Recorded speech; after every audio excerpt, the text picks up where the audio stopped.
बीती 22 जनवरी को अयोध्या में राम भक्तों का 500 साल पुराना इंतजार खत्म हुआ और रामलला अपने महल रूपी मंदिर में विराजमान हो गए। सदियों की इस प्रतीक्षा के पूरे होते ही भयंकर सर्दी को दरकिनार कर लाखों की संख्या में राम भक्तों हुजूम अयोध्या में रामलला की एक झलक पाने के लिए पहुँच गया। सोमवार रात से ही अयोध्या में भक्तों का जमावड़ा लगना शुरू हो गया था। मंगलवार देर शाम तक 5 लाख से अधिक श्रद्धालु प्रभु श्री राम के अद्भुत स्वरूप को दर्शन कर चुके थे।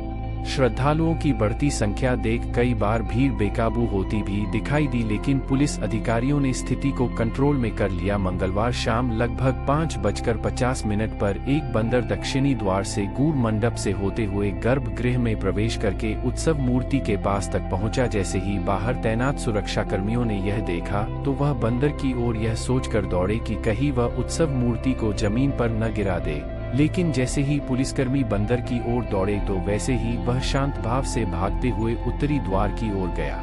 द्वार बंद होने के कारण वह पूर्व दिशा की ओर बढ़ा और दर्शनार्थियों के बीच से होता हुआ बिना किसी को कष्ट पहुंचाए पूर्वी द्वार से बाहर निकल गया।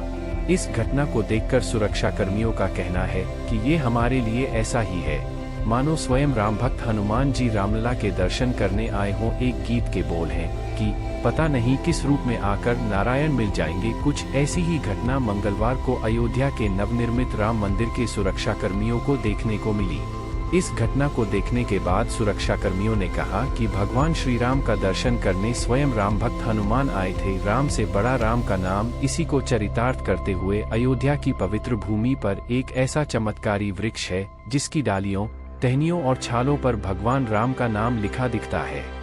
अयोध्या में इस तरीके का यह इकलौता पेड़ है जो आसपास के लोगों के बीच आकर्षण का केंद्र बना हुआ है। इस वृक्ष की जड़ों और डालियों पर भगवान राम का नाम प्राकृतिक रूप से अंकित है और समय के साथ साथ उस पर राम नाम की संख्या बढ़ती ही जा रही है।